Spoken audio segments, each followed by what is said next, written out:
Hello guys! Hello! Welcome dito sa aking channel, Capricorn. Alamin natin kung anong messages, vibration, gabay energy para sa lahat ng Capricorn. Ito ay general weekly tarot para sa lahat ng Capricorn friends natin na nanonood. I hope na makuha mo ang energy. Okay, Capricorn, weekly tarot na tayo. Okay, Capricorn. May money, Battle of the Blues, dreams, and good fortune. Ang galing. Capricorn, may Battle of the Blues ka. So, ibig sabihin na ito, marami kang pinagdaanan na battles, tribulation, trials, or marami kang sinuong na problema sa nakaraan. Marami kang, anong tawag dito? Marami kang tinapos na problema. Okay? Or marami kang pinagdaanan. Capricorn, na pwedeng yung pinagdaanan mo na yon ay siyang nagpatatag sa'yo sa kasalukuyan. But this week, sinasabi ng bara sa'yo na isa sa pinagdaanan mo from your past is pwede siyang magamit mo. Okay? Isa sa pinagdaanan mo sa nakaraan ay posibleng maging susi or maging daan para sa positibong pagbabago ng buhay mo. May pera tayo dito na involved, okay? So, if ever man, Capricorn, may pagkakataon ka sa linggong ito na kumita ng pera or may pagkakataon kang maka-accumulate, diba, makakuha ng financial success, or mahanap mo yung abundance, sinasabi ng bara sa'yo dito na lakasan mo yung loob mo. Kasi may mga Capricorn dito na kahit may mga opportunity sila, may mga posibilidad sa buhay, meron silang fear of abundance, may mga guilt feeling sila, parang ganun. So, dito, hanapin mo ang lahat ng klase ng abundance. Okay? Sinasabi ng bara sa'yo dito na marami kang napagdaanan na problema sa pera. Like, mga scarcity. Problema sa pera, problema sa buhay. And, ang sinasabi ng bara sa'yo dito na sawang-sawa ka na sa mga napagdaanan mo. Kaya, gagawin mo talaga ang lahat para makasurvive ka. Okay? Believe in your dreams, good fortune. Sinasabi ng baraha sa'yo dito na may good luck, good fortune na parating sa buhay mo. Good luck, good fortune. And ano man itong pinapangarap mo sa buhay, parang may rainbow na nakikita ka sa linggong ito na may pag-asa. Okay?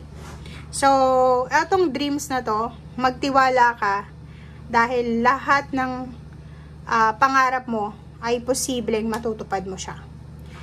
Swerteng-swerte ka sa linggong ito. It's either swerte ka sa trabaho, swerte ka sa oras, or nasa perfect timing na siya. Okay. Wait lang.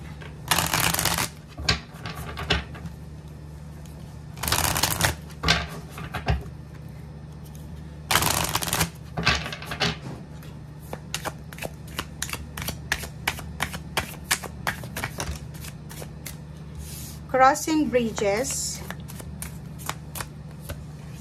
and stepping into power. Okay, crossing bridges and stepping into power.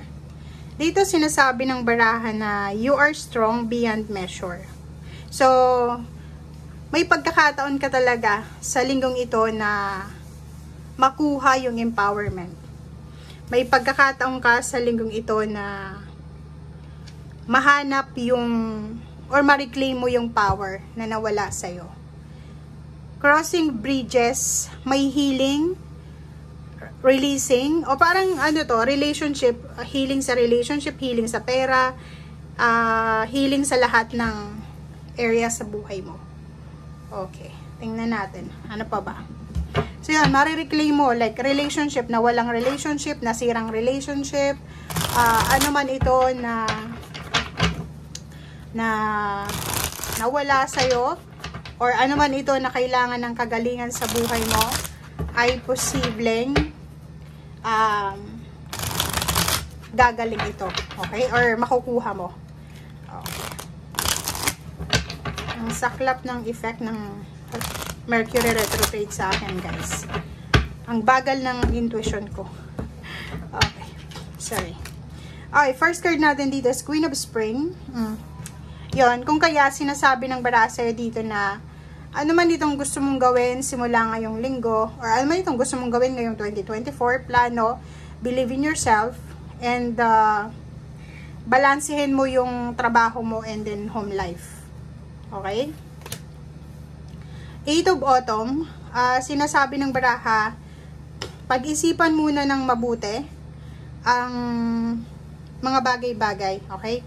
Pag-isipan mo munang mabuti ang decision mo, or mag-isip ka muna ng mabuti, or pag-isipan mo ng 10 beses or ilang beses yung mga decision making mo bago ka gumawa ng decision, okay? So, sinasabi na may iba sa inyo ditong nakafocus sa pag-aaral, seminars, babalik sa pag-eskwela, or merong mga long-term projects plans kayo, Capricorn, na siguro mas yun yung ipa-prioritize mo sa susunod na mga buwan.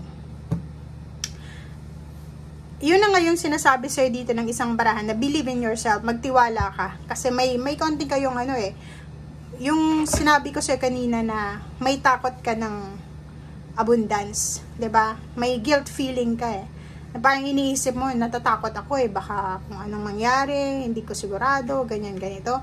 So, wag kang matakot. Mag-focus ka lang sa kung ano yung importante sa ngayon. Hayaan mo yung sarili mo na i-discover pa kung ano yung mga bagay-bagay na hindi mo pa alam. Okay? And at the same time, proteksyonan mo kung ano man ang kinikita mo, magkano man yan. Proteksyonan mo yung pumapasok na pera sa bulsa mo or sa kamay mo. Okay? So, dito sinasabi na maraming magsisimula. Maraming new beginnings. If ever man relationship itong mga healing na to, relationship, physical health problems, or kung ano man itong mag-heal sa buhay mo, sinasabi ng barahan na may success. Magiging successful kung ano man itong magsisimula, kung ano man tong pinapangarap mo, kung ano man tong pera na minamanifest mo, kung ano man yan na healing or new beginnings na posibleng darating sa'yo. Okay? And yun guys ang sinasabi ng baraha. Maraming salamat sa panonood. Ito ay para sa inyong ngayong linggo, Capricorn. Bye!